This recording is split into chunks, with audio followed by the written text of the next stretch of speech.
ជាដំបងសូមគោរពជំរាបសួរលោកគ្រូហើយនឹងមិត្តភ័ក្តិទាំងអស់គ្នាឥឡូវថ្ងៃនេះយើងមកធ្វើការស្គាល់នៅ comment pipe ហើយនេះគឺជាថារបស់យើងមាន3ហ្នឹងតោះកុំឲ្យចាំយូរយើងចូលទៅទាំងគ្នាឥឡូវខ្ញុំ show យូ snap ខ្ញុំប្រើ y u m i នេះតើមកយើង clear ជាធម្មតាយើងឲ្យ clear ជាត្រូវឥឡូវខ្ញុំប្រើ shortcut clear ចាំ clear ខ្ញុំគាត់ទៅ control L មក clear ដូចគ្នាឥឡូវខ្ញុំ control L លឿនជាងតោះមកយើងចូលថាទី2របស់យើងគឺ lead and text line ឥឡូវជាធម្មតាយើងលេងប្រើ ls តែ lead បាក់មើលថតឥឡូវខ្ញុំប្រើ ls តែ la ចូលទៅខ្ញុំប្រើជាមួយ pipe ហើយខ្ញុំដាក់ nl អានេះវាដាក់ជាលេខឲ្យយើងសួរមើលតើមកខ្ញុំចង់ចាប់3 line ឥឡូវខ្ញុំប្រើ ls ដាក់ la pipe nl យើងប្រើ pipe បែបទៀតតើមកខ្ញុំដកខ្ញុំចង់ដកក្បាល3ខ្ញុំចង់យកក្បាលមកតែ3ខ្ញុំប្រើដកហេតុហើយខ្ញុំដាក់ដក3នេះមកក្បាលតែ3ឥឡូវខ្ញុំចង់បានកតុយវិញយើងភ្លេចគ្នា ls ដាក់ la sorry pipe nl pipe មួយទៀតតើមកយើងប្រើ tail ដក3យើងបានកតុយ3ហើយឥឡូវយើង clear មក control L ផ្លឹកឥឡូវជាងទៅ task ទី3របស់យើងគឺ create file ហើយនឹង write line ច្រើនដោយ take 3 line ដើម្បីសុំតើហើយយើង create file របស់នេះខ្ញុំ create file ខ្ញុំប្រើ nano pipe file 3.txt តើឥឡូវខ្ញុំចង់ដាក់10 line ខ្ញុំយកពី line 1រហូតដល់ line 10យើងវាយមក line 1 line 2 line 3 6 7 8 9 10តើដើម្បី save file នេះយើងចុច control x តើមកយើងវាយតើមកខ្ញុំធ្វើការចង់មើល file នេះខ្ញុំបើកមក cat pipe អូខេ file 3.txt នេះគឺ line នេះបើកមើលទៅឥឡូវចង់ប្រើវាជាមួយ pipe ក៏ខ្ញុំដាក់ cat ខ្ញុំចាប់ file ហ្នឹងមកតើខ្ញុំប្រើ pipe ដាក់ nl នេះឃើញមក1ដល់10ឥឡូវខ្ញុំចង់ចាប់3តែអញ្ចឹងមកខ្ញុំប្រើ pipe ទៀតខ្ញុំដកខ្ញុំប្រើចាប់ក្បាលខ្ញុំយក head ដក3ឃើញ head ខ្ញុំចាប់ head បាន3ឥឡូវខ្ញុំចាប់កតុយវិញជាងដកខ្ញុំដកពី head ជាងដាក់ tail មក tail ដក3ដក4ខ្ញុំចាប់កតុយ4មកតោះហើយមានតែប៉ុណ្្នឹងជាមួយ pipe ជាងហ្នឹងអរគុណដល់អ្នកគ្នាសម្រាប់ការចំណាយពេលវេលាបាយបាយជាបងសូមគោរពជំរាបសួរលោកគ្រូហើយនឹងអ្នកទាំងគ្នាថ្ងៃនេះយើងមកជួបគ្នាទៀតហើយជាមួយនឹងខ្ញុំបាទខេមៀនឆេងហើយថ្ងៃនេះយើងក៏មកធ្វើនៅ command Linux exercise ខ្លះដែល exercise របស់យើងគឺមាន3ចំណុចធំចំណុចទី1នេះគឺយើង exercise ទៅលើ package management ទី2គឺ Py បន្ទាប់មកគឺចុងក្រោយគេគឺ firewall exercise តោះកុំឲ្យចាំយូរយើងចូលទៅកាន់ exercise ទី1ទាំងអស់គ្នាទី1គឺយើងត្រូវ update package list នៅជាដំបូងខ្ញុំត្រូវបាយហួរផ្នែកសិនអូខេនេះឈ្មោះខ្ញុំឥឡូវដើម្បី update package list បានយើងត្រូវប្រើ command ដដែលគឺ sudo apt update អានេះបើសិនជាយើង update ឲ្យអស់អញ្ចឹងគឺវា all package are up to date បើសិនជាយើងអត់ទាន់បាន update ទេយើងមានអីទៅ update យើងត្រូវ run command មួយទៀតគឺ sudo apt upgrade តែវាត្រូវជាមួយនឹង task ទី2របស់យើងនេះគឺ upgrade package list បន្ទាប់មកយើងចូលទៅកាន់ task ទី3ក្នុង package management របស់យើងគឺ install package init ហើយដើម្បីយើង install បានយើងត្រូវប្រើ sudo ជាដាច់ខាតទៅឲ្យថា install delete អីគឺយើងត្រូវប្រើ sudo ហើយ sudo install nginx អូវិញ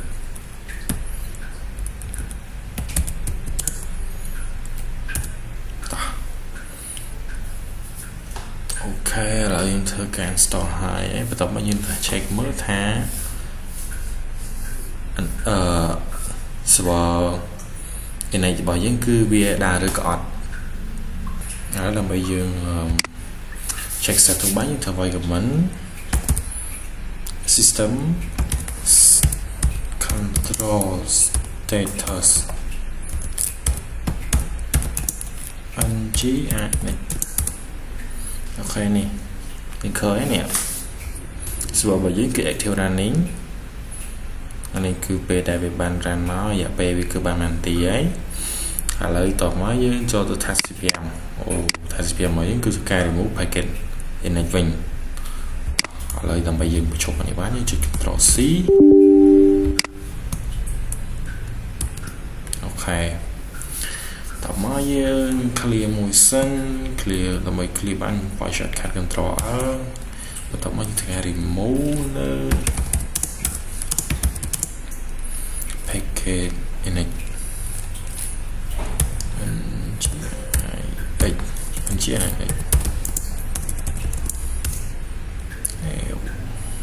sorry why call GINA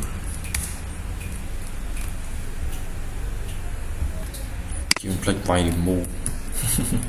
sudo app remove image អូខេតោះ yes មកផ្លាប់ឲ្យខ្ញុំធ្វើការcheck នៅក្នុងទៀតថាវាជាងលិតឲ្យ server វាតែថាអត់អូខេតោះនៅទេទៅបាត់ហើយ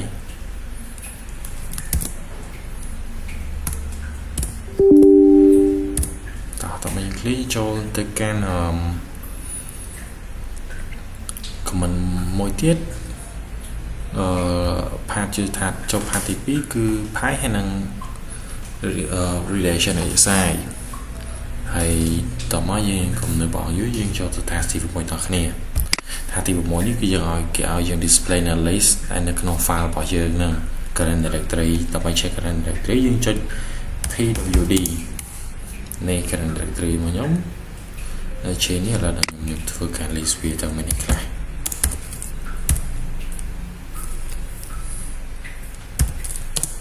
នៃ file ទាំងអស់ដែលមាននៅក្នុង directory របស់ខ្ញុំឥឡូវយើងចូលទៅនេះគេឲ្យប្រើលំហាត់ទី7ឲ្យប្រើ file ដើម្បី filter display យកទៅ file TXT ទេឥឡូវយើងទៅដល់គ្នាខ្ញុំទៅខាងវាយ align start ឡើងទៅដែរតមកឲ្យជាមួយ file ហើយយើងចាប់ដើម្បីចាប់ file អីដែល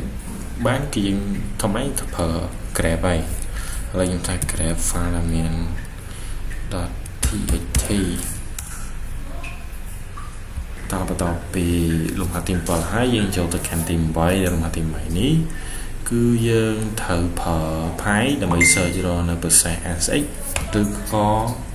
Next ឥឡូវដើម្បីយើង search បានយើងធ្វើប្រើ command មួយគឺ command នេះយើងឲ្យ ps aux តមកយើង grab យើងប្រើ file ហើយយើង grab យក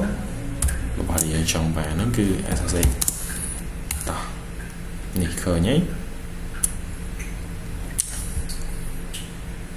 ហើយចំពោះ PS AUX ហ្នឹងគឺបានន័យថាយើងលីចូលនៅ file ដែលកំពុង process នេះសរនឹង process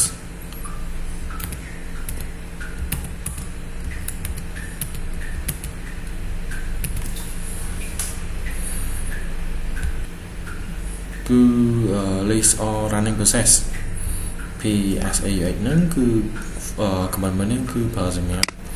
list នៅ process ដែលយើងបាន run ហ្នឹងហើយយើង search មកថា SSH យើងដែលកំពុង run ហ្នឹងមានប្រមាណនេះដូចយើងបានឃើញអញ្ចឹងគឺមាន4ហ្នឹងតមកយើងចូលទៅជាង server ទៀតតយើងយក SSH ហើយគឺយើងធ្វើនេះ NGINX តមកនេះឃើញនេះតោះឥឡូវយើងចូលទៅកាន់ យើង click មកយើងចូលទៅកាន់មហាវិទ្យាលគឺ redirect command output using នេះសញ្ញានេះ into file name output.tt អញ្ចឹងបានន័យថា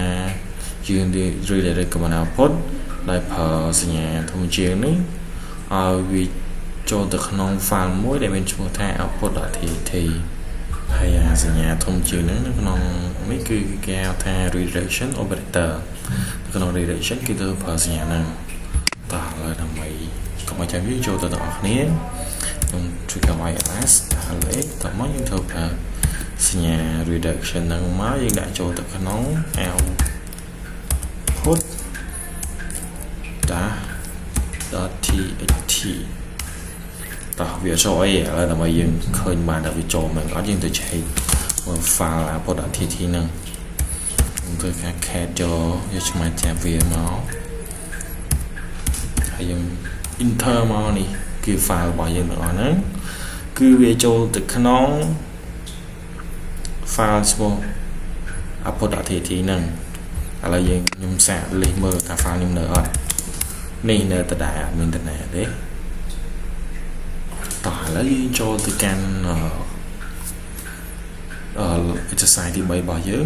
exercise part 3របស់យើងគឺ UFW firewall exercise តោះឥឡូវយើងចូលទៅលំហាត់ទី10តោះ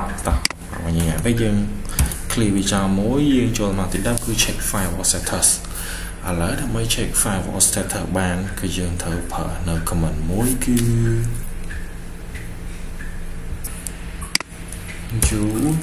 sudo UFW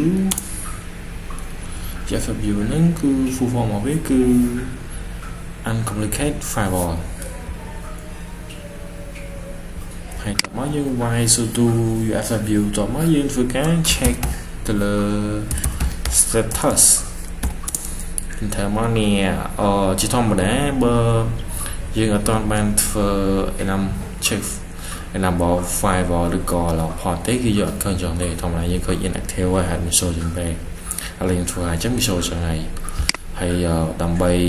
អានេះយើង check firewall ហើយតមកដើម្បីយើង enable firewall នេះបានដើម្បីយើង enable ពី inactive ទៅ active បានយើង comment ស្តៀងគ្នាទេគឺយើងប្រើ sudo UFW enable នេះហើយយើងចុច y មក yes អូខេបន្ទាប់មកយើងទៅ check មើលសិនថាអូខេទៅបន្ទាប់មកយើងចូលទៅ log port 80ហើយដើម្បី log port 80បានប្រើ sudo ធម្មតាដើម្បីធ្វើអីមួយដែល user ធម្មតាធ្វើបានគឺយើងធ្វើ command sudo ចឹងហើយមិនថា update ឬក៏ delete ទេយើងប្រើ sudo UFW allow port allow bytesub dash TCP អូខេអានេះបើ rule ខ្ញុំ add ហើយអញ្ចឹងវាធ្វើការ skip ហើយបើយើងអត់ទាន់មានទេគឺវាធ្វើការដាក់ adding rule ចឹងទៅហើយឥឡូវយើងទៅមួយទៀតគឺលំហាត់ទី13របស់យើងគឺ allow SSH service ហើយ allow SSH service នេះគឺវាស្តេងគ្នាទៅនឹង command ខាងលើដែរគ្រាន់តែយើង y sudo UFW ទៅដែរតមកយើង allow SSH អូខេនេះខ្ញុំ add ហើយយើង skip សង្រួលតែបើយើងអត់ទាន់ add ទេគឺវាអត់ចេញយ៉ាងទេឥឡូវយើងធ្វើការទៅ check firewall status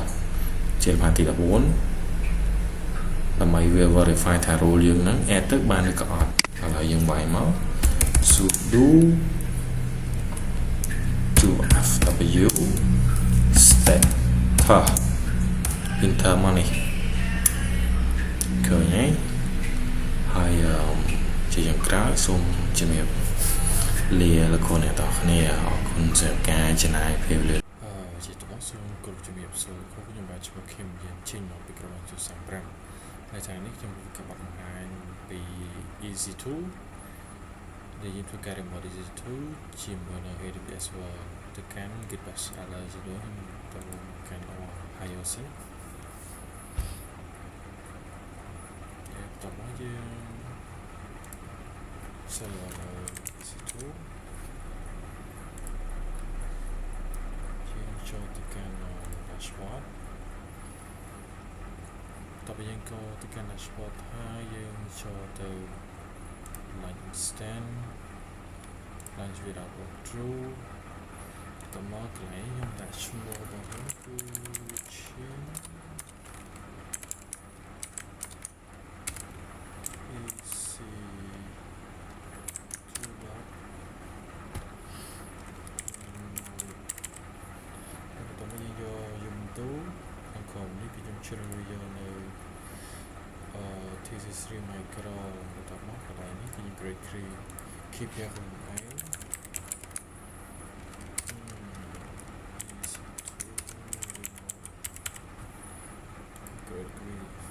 តមកយើងចូលទៅក្នុង file ដល់របស់យើងហើយ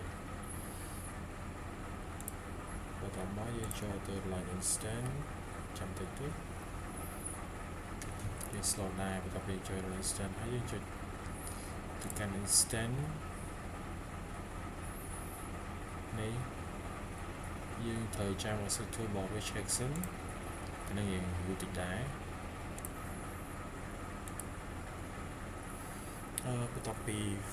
set របស់យើងបាន check ហើយយើងទៅកាន់clear នេះមកយើងចូលទៅកាន់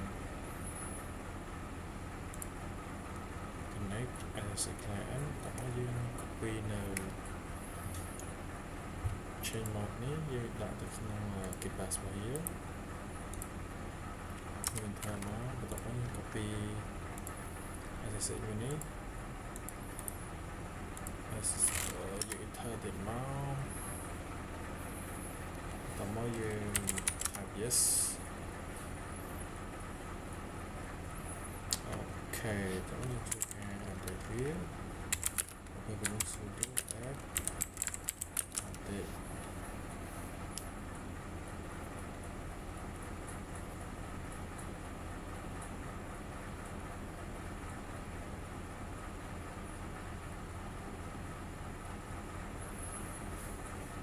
ឥឡូវយើងអាច upgrade វាបានហើយ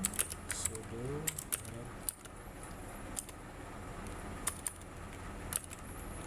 upgrade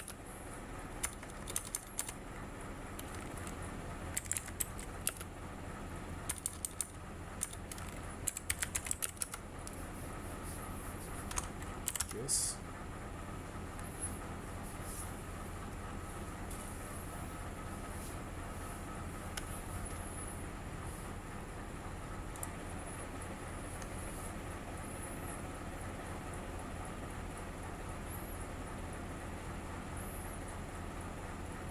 តោះយើងនិយាយទៀតហើយ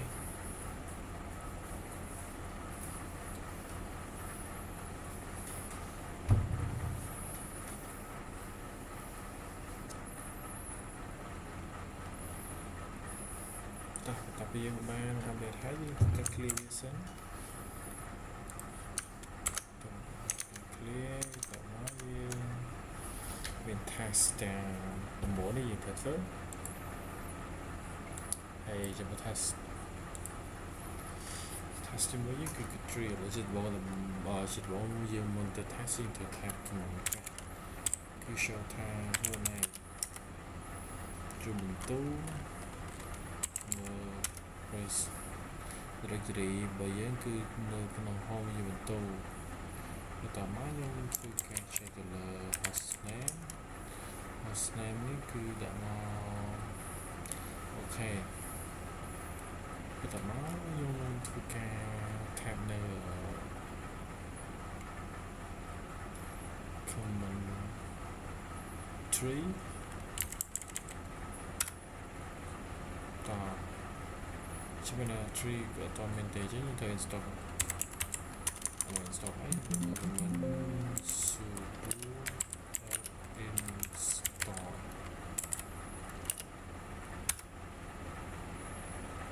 តោះ វាដា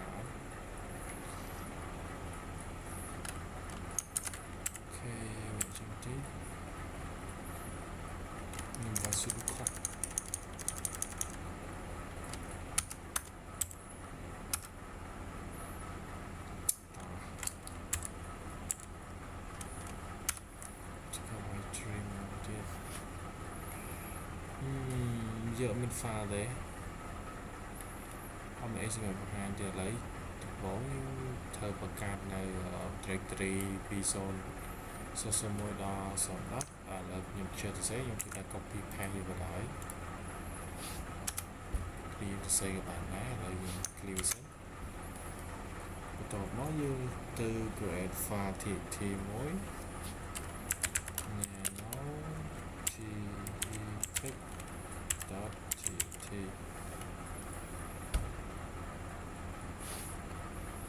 hay dân thử từ xe nếu clear on để số nhưng chưa từ xe nhưng copy paste tới đi từ xe bạn ấy I'm afraid then we try my best for learning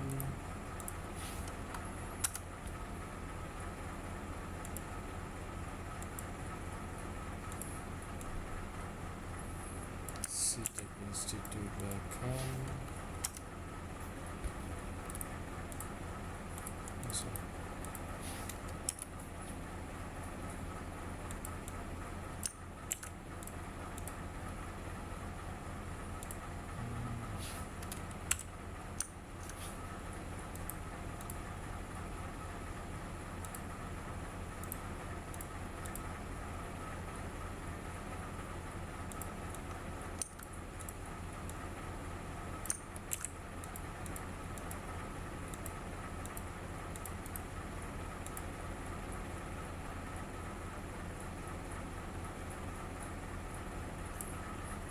allow you to create no file thêm mới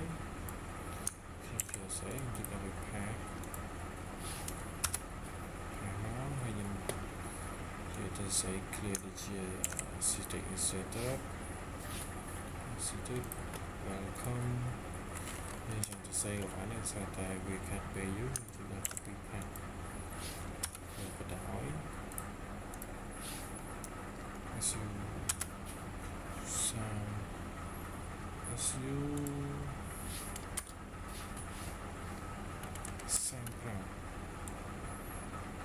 sample local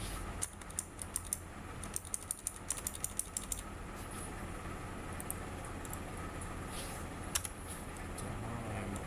clever student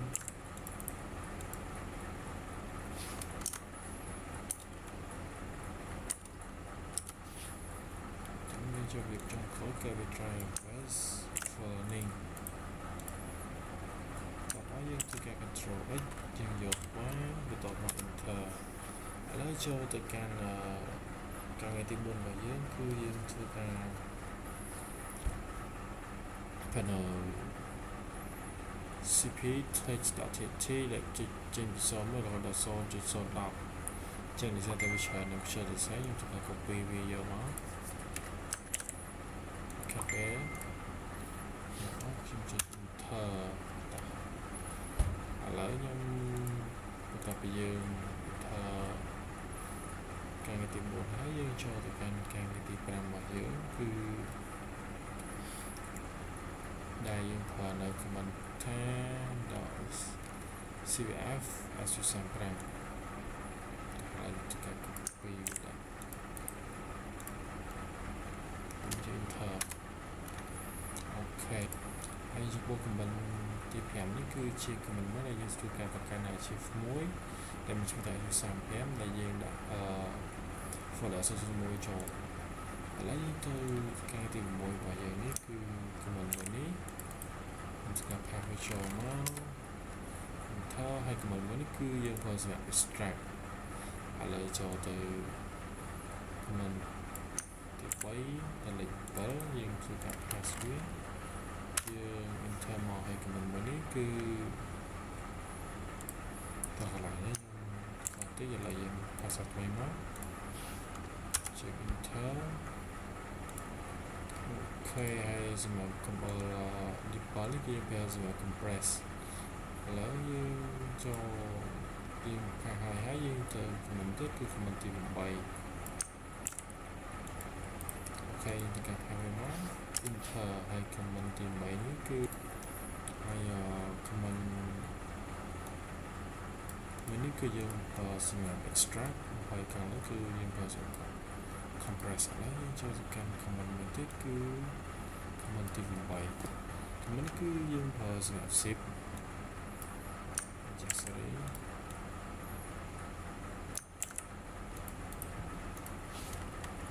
តែមកឥឡូវ zip ខ្ញុំអត់តាមមានទេគឺទីការ install zip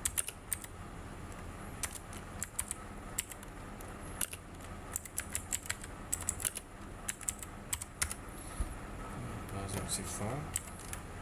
this one តើមកយើងអាចប្រើនៅ command បានហើយការ zip នៅ association ទាំងនេះអូខេបន្ទាប់មកខ្ញុំនឹងធ្វើការ unzip វាវិញ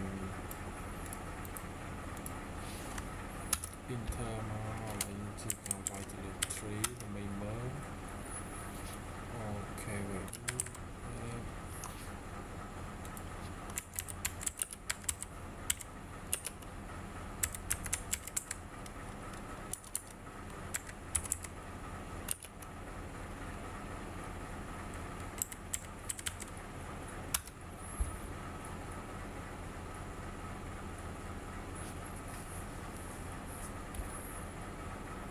ឥឡូវយើងធ្វើការវាយ tree មួយទៀត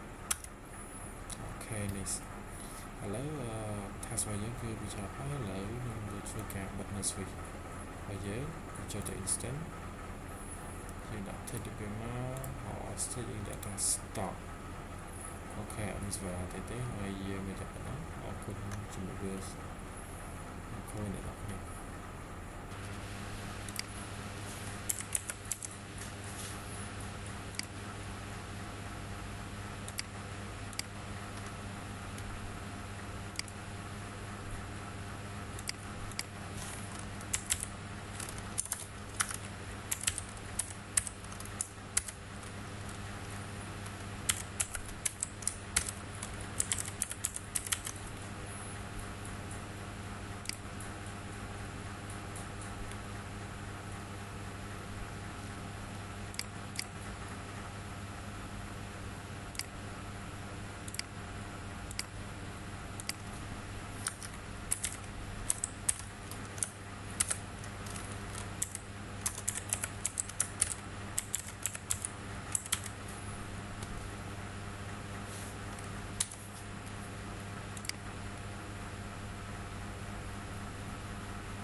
ជាដំបូងសូមគោរពជំរាបសួរលោកគ្រូខ្ញុំបាទឈ្មោះខេមមានចេញមកគ្រប់ពីក្រុម ISU 35ហើយថ្ងៃនេះយើងមកធ្វើនៅ Affinity Server ជាមួយនឹង EC2 នៅក្នុងAWS Server ឥឡូវយើងចូលមក EC2 បញ្ចាឥឡូវយើងចូលទៅកាន់ក្រុម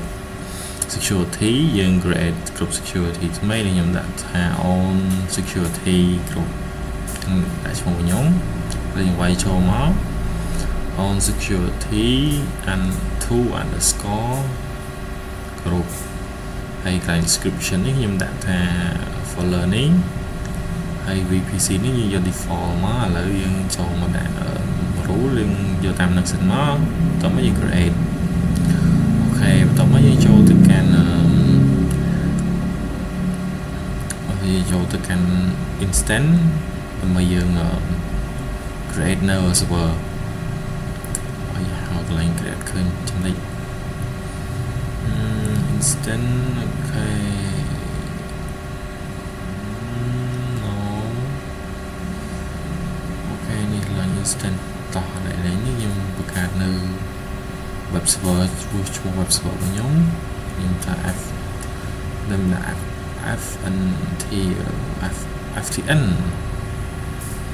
FTP server instant ហើយយើងរើសយកយូរបន្ទូមកបន្ទាប់មកកន្លែងនេះយើង select grade key pair ដែលខ្ញុំ create ខ្ញុំដាក់ឈ្មោះថា EC2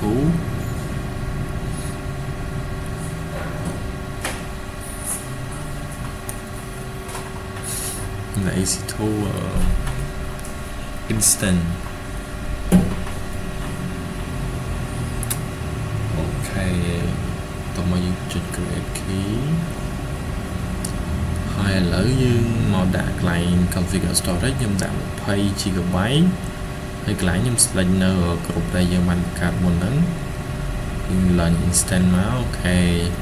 បន្ទាប់ពីយើងបាន learn success ហើយយើងទៅ instant ទៅមើល server របស់យើងចាំ server របស់យើង run ឲ្យ success មកហើយយូរទៅញ៉ៃហើយមកកន្លែងនេះឃើញport 22យើងអត់មានទេចឹងយើងត្រូវទៅគ្រប់ security ដើម្បីយើងចូល add rule ថ្មីដើម្បីយើងបើក port 22ដើម្បីអាច connect ជាមួយនឹង Git bus របស់យើងបានហើយខ្ញុំចូលមកដាក់ ខ្ញុំដាក់ PC មកហើយខ្ញុំដាក់ description វាថា for learning នេះគ្នាបន្ទាប់មកខ្ញុំ save rule ហ្នឹងហើយខ្ញុំចូលទៅក្រោយវិញទៅ instant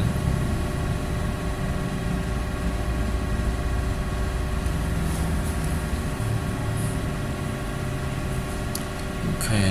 បន្ទាប់មកយើងចុចលើហ្នឹងមកខ្ញុំចូលទៅ connect ហើយគេវា load ចឹងដើម្បីយើង connect ទៅឃើញខ្ញុំទៅ copy នៅ IP ទុកហើយខ្ញុំទុកនៅក្នុង Telegram ខ្ញុំទុកក្នុង save message ហ្នឹងយើងទុកណាក៏បានដែរហើយ as a client នឹង copy នៅ change mode command ទុកហើយនឹង command as ទុកសម្រាប់យើងធ្វើជាមួយនឹង Git ឥឡូវបន្ទាប់មកយើងទៅ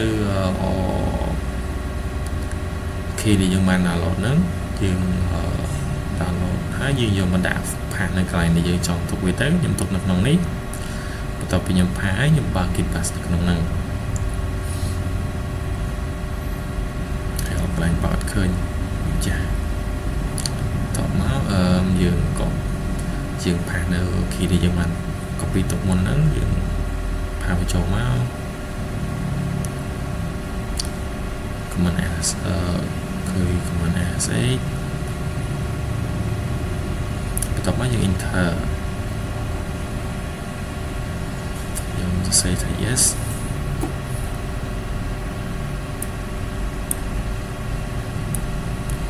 ឥឡូវខ្ញុំធ្វើការ update យើងវាយ sudo update មកយើងជឿនៅយើងធ្វើបន្ទាប់ពីយើងបើក server របស់យើងឥឡូវបន្ទាប់មកយើងឃើញ file ដែលយើងត្រូវ update ប្រហែលអញ្ចឹងយើងវាយ sudo upgrade ដើម្បី upgrade នៅ file ដែលយើងត្រូវ up ហ្នឹងខ្ញុំវាយ call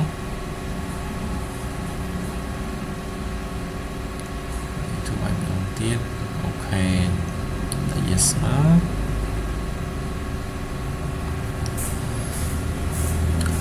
បន្ទាប់មកកន្លែងនេះខ្ញុំនឹងធ្វើការ install នៅ VSFTPD sudo apt install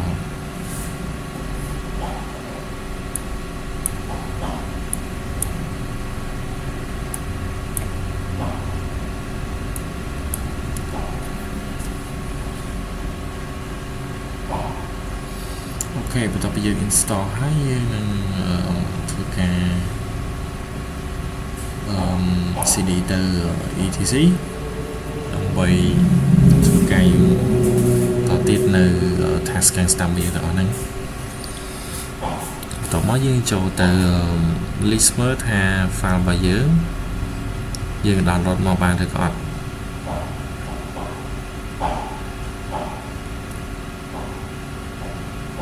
ខ្ញុំធ្វើ create នៅ file VSFTPD ណាបន្ទាប់ខ្ញុំឃើញឥឡូវដើម្បីយើងចូល configure វាយើងដើម្បីទុកលើក្រាស់យើងត្រូវ copy វាទុកឥឡូវយើងធ្វើការវាយ command copy sudo cp vsft ហើយដដែលមកយើងដាក់ .bak ពីក្រោយវាបានន័យថា backup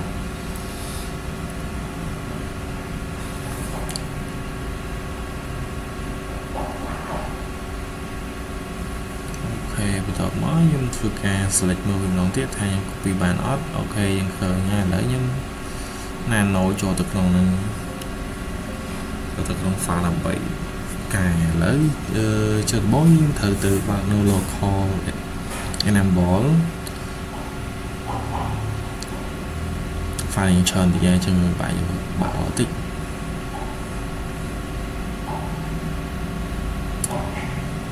នេះឥឡូវ local ហ្នឹងគឺវាបើកឲ្យស្រាប់ហើយឥឡូវយើងទៅបើកនៅ Rai enable ទៅបើកនៅ Rai enable ម្ដងនៅក្នុងហ្នឹងយើងដាក់មក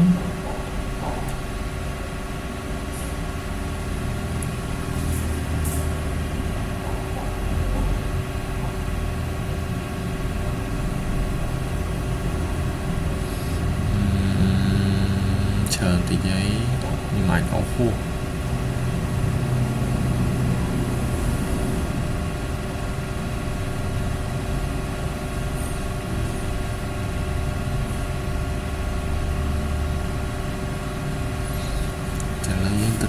ទៅរកវាមកវិញអូខេដល់ខ្ញុំឃើញហើយតោះឥឡូវយើងលុបធំជុកពីមុខយើងធ្វើការវាយនៅ comment ទៀតខាងក្រោម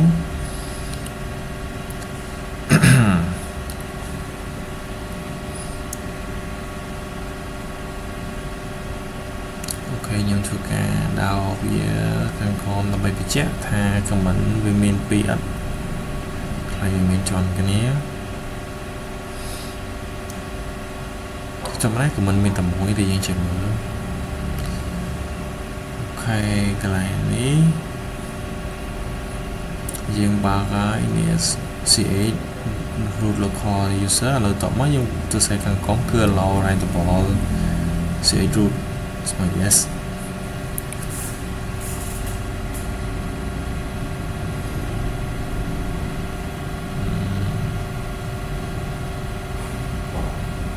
ឥឡូវយើងវាយឲ្យមកយើងទៅ task ខាងក្រោមវិញទៀតគឺយើងធ្វើការនៅ add នៅ command line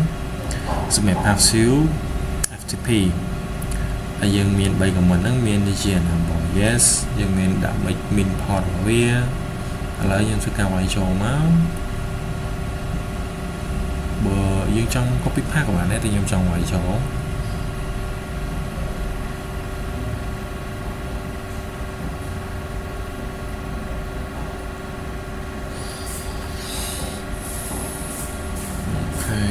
មួយ comment ចុងក្រោយ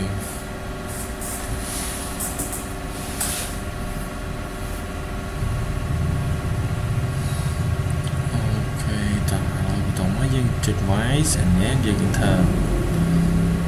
បន្ទាប់ពីយើង save ហើយយើងនឹងធ្វើការនៅ restart system ឥឡូវខ្ញុំធ្វើការ copy comment នឹងដាក់តែម្ដងអូខេយើង restart ហើយយើង check មើលstatus របស់វាថាវាដើរឬអត់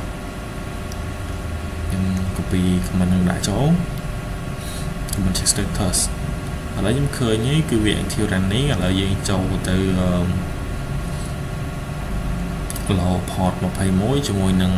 allow នៅ 500 និង 500 100 ខ្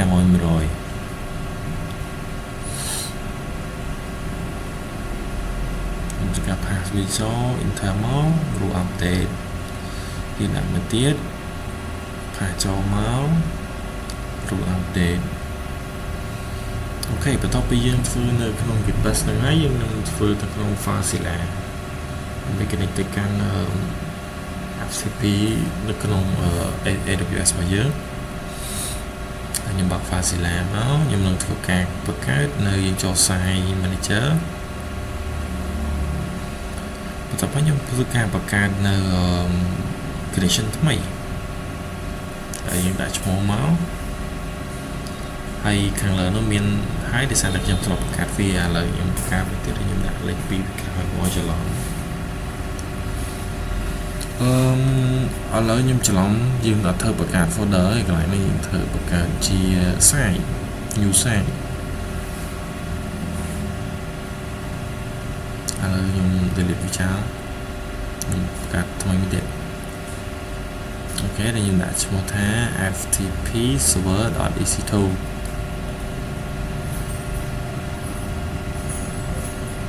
អូខេចាអូឈ្មោះយើងដាក់ជាប់គ្នាឥឡូវយើងដាក់លេខ2វាក្រោយយើងផ្លេចលេខ2យើង rename មកយើងដាក់ ftp the ftp server 2.easy2 ឥឡូវយើង select យក SSH file មកយើងនឹងធ្វើការ copy IP ដែលយើងបាន copy ពីក្នុង server ដាក់ចូលហើយយើងយក key file user របស់យើងគឺ ubuntu ហើយ key file ដែលយើងបាន download ហ្នឹងយើងទៅយកពីកន្លែងដែលយើងបានដាក់មកនេះខ្ញុំដាក់ក្នុង fnt ចា fnt នេះហើយយើង select យក pm file អូខេយើងយក select ហើយយើងយក open មកអូខេតោះមកយើងអូខេហើយយើងទៅបើក Site Manager សាថ្មីដើម្បីនៅ connect ទៅដើម្បី connect យើងជួយ connect មកអូខេយើង connect success ហើយ always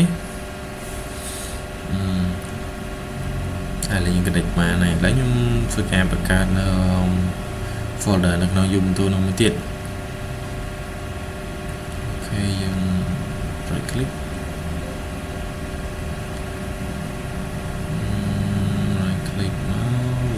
new folder new directory ដាក់ថា ftn client ftn underscore client អូខេហើយនៅក្នុងនោះខ្ញុំធ្វើការ create នៅ file tt មួយនៅក្នុង ftn client ហ្នឹងនឹងដែលយើងបង្កើតនៅ file learning.tt ឥឡូវយើងធ្វើមកយើងទៅមើលនៅក្នុង Git របស់យើងនៅក្នុង comment ឥឡូវយើងធ្វើការចេញពី etc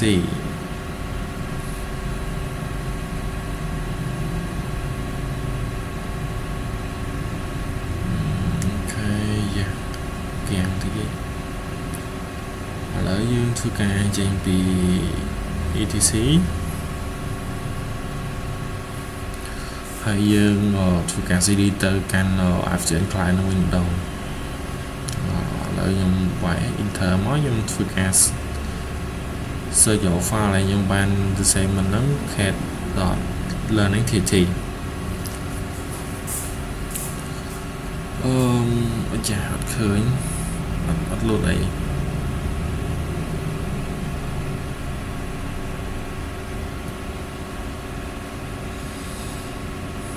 អូខេឥឡូវហ្នឹងគឺយើងត្រូវ nano វាចូលដើម្បី create ដើម្បីចូលទៅនៅក្នុង text function មិនយើងចាប់មកវាមានឃើញមាន text មានអីចឹងឥឡូវយើងធ្វើការសរសេរនៅ ft welcome ftn welcome sorry FTP ខ្ញុំច្រឡំហូប FTP welcome ឥឡូវយើងចុច Ctrl X Y enter បន្ទាប់មកខ្ញុំធ្វើការ cat វាម្ដងទៀតអូខេនេះយើងឃើញហើយនៅក្នុងនេះយើងចាប់អីមានតែប៉ុណ្ណឹងអូខេឥឡូវដើម្បីយើងបញ្ចប់ជា start point យើងចូលមកកាន់ server យើងដែលយើង select យើង file នេះហើយយើងចុច instant ហើយយើង stop instant បើ stop ទេអស់លុយហើយលើចុងក្រោយខ្ញុំមានតែប៉ុណ្ណឹងអរគុណលោកគ្រូសម្រាប់ការទស្សនាបាយបាយ